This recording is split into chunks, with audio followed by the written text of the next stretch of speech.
Well, I'll start talking anyway. I think I can go without slides for part of it. So, I mean, the whole premise behind what we're doing in molecular diagnostics here in the Department of Pathology is identifying or searching for driver mutations that can define certain subsets of cancer and in many cases can be targeted therapeutically. I think you heard a number of talks this morning about targeted therapy. I'm going to pivot back to targeted therapy for this talk and sort of emphasize not only are we looking for individual mutations that could be targetable, but more complex signatures and germline alterations as well as somatic mutations. And that relates to the complexity of some of the testing that we do here and some of the information that you lose by other types of testing.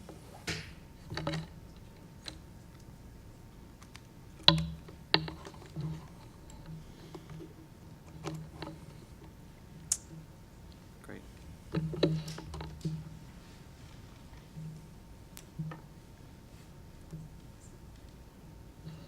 Okay, thanks. So as you know, in certain tumor types like lung cancer and melanoma, there's well-characterized oncogenic mutations that define certain subsets of cancer that can be treated therapeutically. But as you likely also know, certain genes that may have historically been associated with certain types of cancer, like BRAF and melanoma, also are found to be mutated at lower frequencies in other cancers like lung cancer. And this has led to the creation of clinical trials testing drugs that may have initially been approved in one disease in the context of others, as was the case for dabrafenib and trametinib, drugs that were originally approved in melanoma, then being used to successfully treat patients with lung cancer. And this whole sort of observation has been the premise behind basket clinical trials. You may have heard about some of these this morning, where patients are enrolled across tumor types on the basis of specific shared genomic alterations that could be individually targeted by therapy. So in order to, and this is an example from the BRAF inhibitor basket trial where patients across all tumor types outside of melanoma were treated with emorafenib, one of the first drugs developed and approved to treat BRAF mutant melanoma. And this led to actually the FDA approval of this drug for BRAF mutant Erdheim-Chester disease. Really the only clinical trial that's able to test drugs in rare tumor types like these, given the challenges of accrual in tumor type focused clinical trials.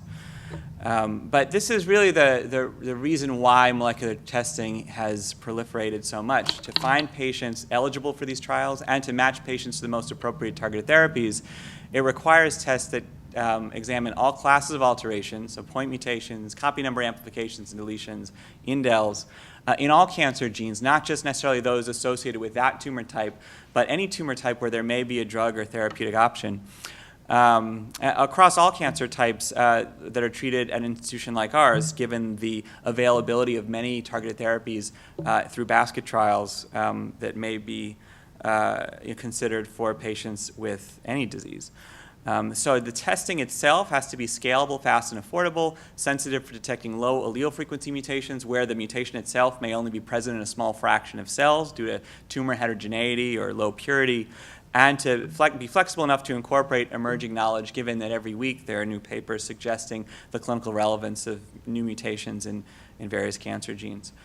So this is what next-generation sequencing has allowed us to do. I'm sure you've all seen graphs like this showing the precipitous decrease in the cost of sequencing human DNA. Around 2007, 2008 is where you see the introduction of what we now call as massively parallel DNA sequencing, or still sometimes called next-generation DNA sequencing, although it's been around for over 10 years now. But this is what allowed us to expand beyond sequencing one human genome, which was the outcome of the Human Genome Project for over 10 years in the 90s, to now sequencing routinely individual genomes within a few days for just about $1,000. But we don't sequence genomes here on every patient because we don't know how to interpret all that information, and molecular diagnostics labs rarely do. So as Elaine had mentioned, there are many different strategies that are used by different labs, and each one has its pros and cons. I've grouped them here into three general categories of tests. On the left are the most targeted, but also cheapest and most rapid tests that often focus on hotspots within established cancer genes. So mutations like EGFR L858R and BRAF V600E, where there are established targeted therapies that exist, that have been approved for use. And these tests, while focused in nature, can be conducted at relatively low cost with low input DNA with a fast turnaround time. The computational demands and analytical requirements are relatively low. On the opposite end, there are the more comprehensive approaches like whole exome and even sometimes whole genome sequencing with a much larger potential for discovery, better at characterizing more complex signatures and other classes of alterations like copy number alterations and rearrangements. But there's, given these sort of practical considerations and the limits of what we can apply clinically, there's a benefit to these mid-sized panels, and that's what I'm going to mainly describe, and you've heard a little bit about this morning, where we can sequence the few hundred genes that are clearly linked to cancer with the breadth of, with significant breadth to identify mutational load and mutational signatures and the kinds of structural rearrangements that whole exome and genome sequencing can afford, but with the smaller computational demands and faster turnaround time of the more targeted panels. So I think you've heard about MSK-IMPACT. This was established here initially as a research test in my lab, but has now become our institutional sequencing panel. The clinical workflow is shown on the left. Basically, patients are consented within their medical oncology clinics or sometimes surgery clinics. We sequence 2 samples from every patient, DNA from their tumor, and matched germline DNA or normal control DNA from blood. Prepare both DNA samples for sequencing, capture using probes that pull down all of the protein coding exons of 468 genes, and these are the genes as a cancer community we've sort of established with a clinical importance to cancer. Sequence to very deep sequence coverage on Illumina HiSeq, and analyze the data for very different classes of alterations that I mentioned, mutations, copy number alterations, rearrangements. And all of these genomic results are reviewed by an integrated team of clinical bioinformaticians and molecular pathologists that ultimately sign out these results. That goes into the medical record. Some more details of the test are shown on the right. We started doing this in 2014, early in 2014, when we received New York State Department of Health approval to run MSK-IMPACT as a clinical test. Since then, here at Sloan Kettering, we've used the test to sequence over 31,000 tumors from almost 30,000 patients. Actually, late last year, we got FDA approval to run this as a Class 2 in vitro diagnostic. We're actually pursuing more rigorous companion diagnostic approval because of the positive implications for reimbursement. It's a story for another time. But at this point, we're sequencing over 200 cases per week, about 800 cases per month, as you can see in this chart. And all of this is done and supported by members of our molecular diagnostic service. So you can see the clinical technologists in the upper right and a very large team of clinical bioinformaticians in the lower right.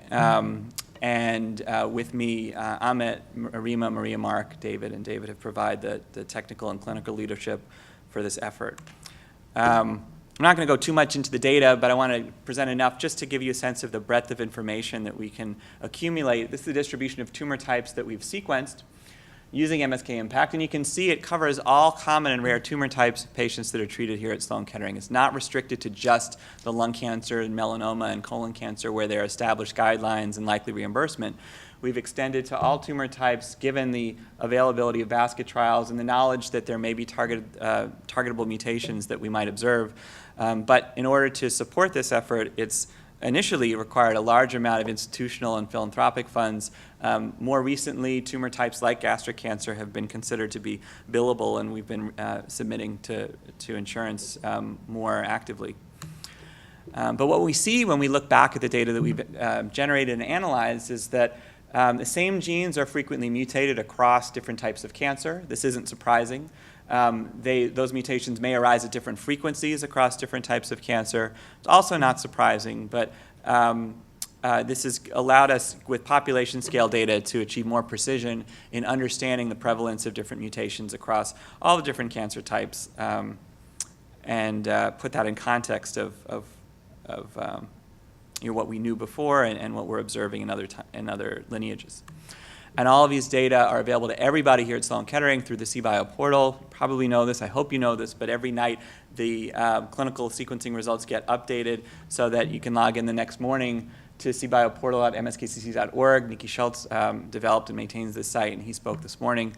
All of the de-identified results from the patients receiving MSK-IMPACT are available here and actually shared through broader initiatives like the AACR Genie project across many different cancer centers who are all performing local clinical sequencing using their own panels, small and large and unmatched and matched, and I'll explain that in a bit.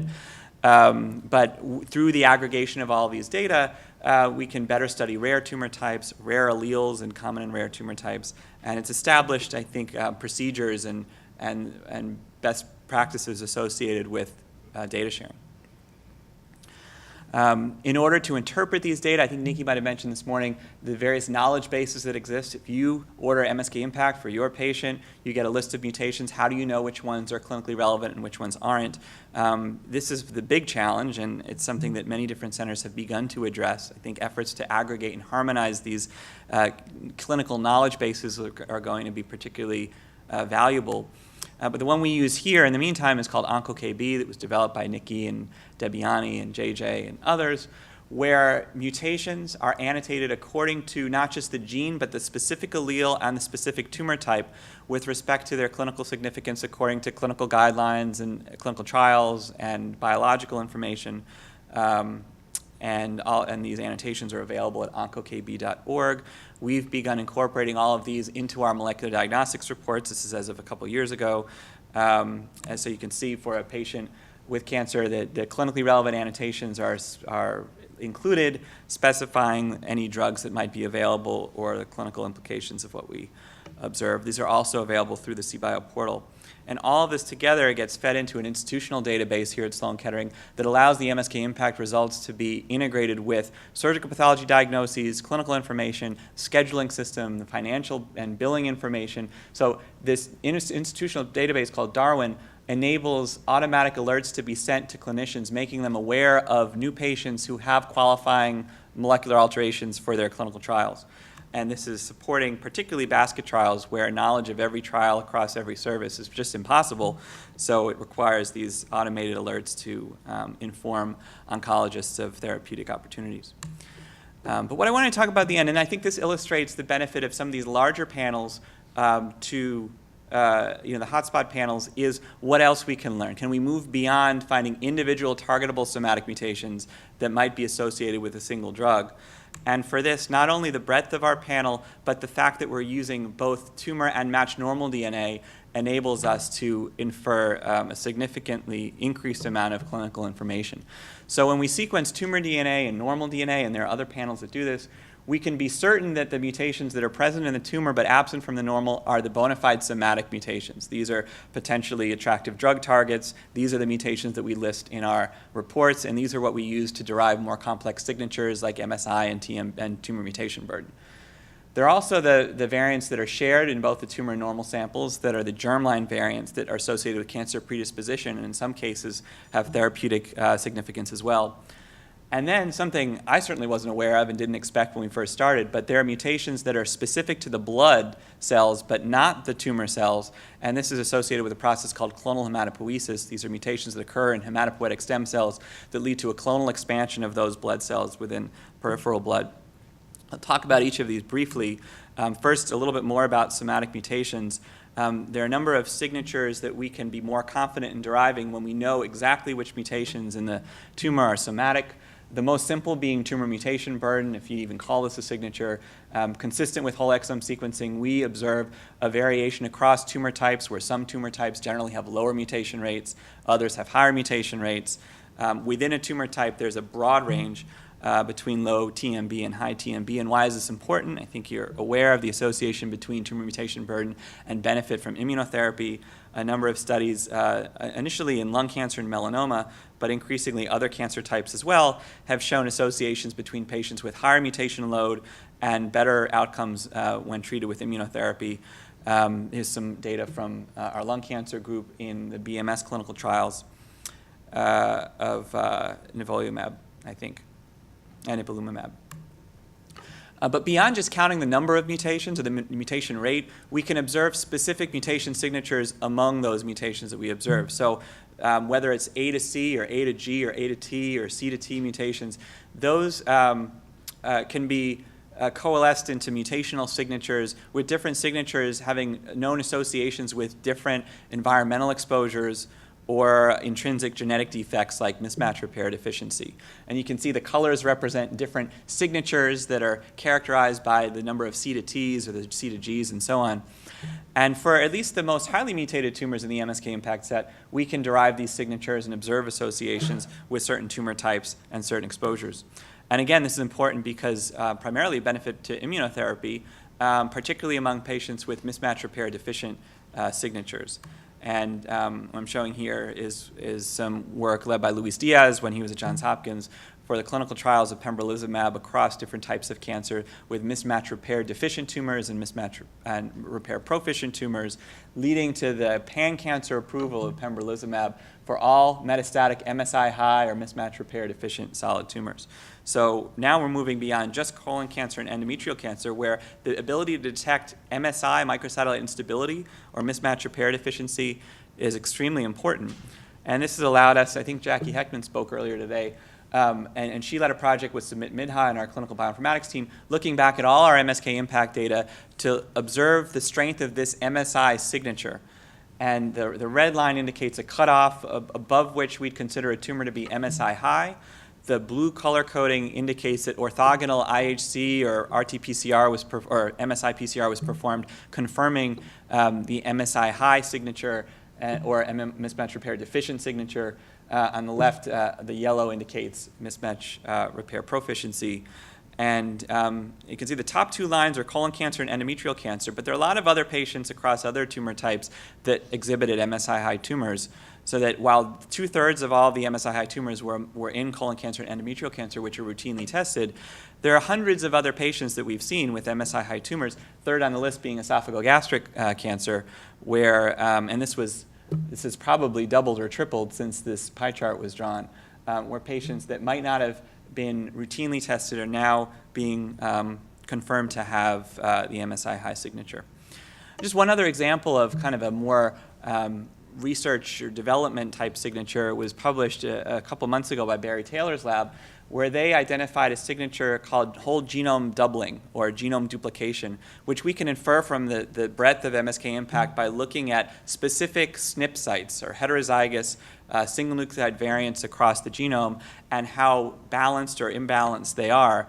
We'd expect in a cancer with 2 copies of every chromosome, and the heterozygous sites would be at a 50-50 ratio. But when you see deviations from that, we see allelic imbalance of those SNPs.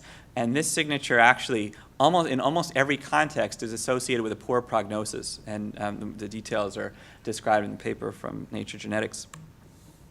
I just wanted to spend a couple more minutes on germline variants and a couple minutes on clonal hematopoiesis, because this is another active area of research, but a clinically relevant feature that we report from molecular diagnostics. So within molecular diagnostics, there's a diagnostic molecular genetics division led by Liang Zhang, working with the Niehaus Center and the Clinical Genetics Center, the Clinical Genetics Service led by Ken Offit, where we now offer identified germline analysis of patients with MSK-IMPACT data, where we can look specifically for susceptibility alleles in the blood that we're sequencing. What we found for the first 1,000 patients that were analyzed, admittedly a skewed set with biases that are probably evident even just from the tumor types in that pie chart, are that almost 20% of these patients had pathogenic variants conferring cancer predisposition. We've now extended this to about 7,000 patients that are more unselected and unbiased, and this has gone down to maybe closer to 16% from 20%. But the interesting part of this is about half, and still about half of the positive germline findings that we found would not have been detected based on clinical screening guidelines, unexpected tumor types or unexpected genes, but leading to follow-up genetic counseling and cascade testing within family members of patients who are having MSK-IMPACT performed, but with these incidental germline findings. And this provides us on the research side with the opportunity to then integrate the germline and somatic data and ask questions about the combined rates of somatic and germline mutations in cancer. Preeti is a graduate student in my lab who's leading this project. But maybe more specifically, when we observe germline variants in a patient, what happens in the tumor? Is the germline mutation retained in the tumor? Is the wild type copy lost? Is there an amplification? Are there associated somatic mutations or mutational signatures in the presence of those germline variants? And maybe most importantly, can the integrated germline and somatic data more accurately predict outcomes and serve as therapeutic or predictive biomarkers? So then finally, I want to mention about clonal hematopoiesis, because this is another aspect of these paired tumor normal sequencing tests that we can identify and report, particularly when the source of normal is blood. These are patients with solid tumors, but we find mutations in the genes that are commonly mutated in leukemia and other heme malignancies. And in this paper, analysis led by Callie Coombs, who was a fellow here working with Ross Levine, and Amit Zahir, who leads our clinical bioinformatics team, found that clonal hematopoiesis mutations were detectable in 25% of all of the patients who had MSK-IMPACT testing. And this was strongly associated with age, and clonal hematopoiesis isn't specific to patients with solid tumors by any means. It's found commonly in populations of people, healthy people as well, in an age-dependent fashion.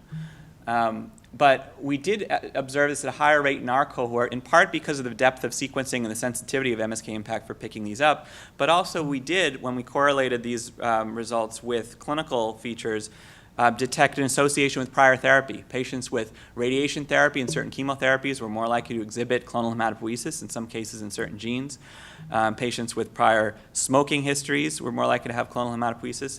And maybe most significantly, patients with clonal hematopoiesis were at much greater risk of developing a secondary heme malignancy, sometimes treatment-induced. And this observation actually led to the creation of a new clinic here at Sloan Kettering. Some of you may have referred patients to this clinic, spearheaded by Kelly Bolton and Ross Levine, for patients with an incidental finding of clonal hematopoiesis when their solid tumor is being tested by MSK-IMPACT.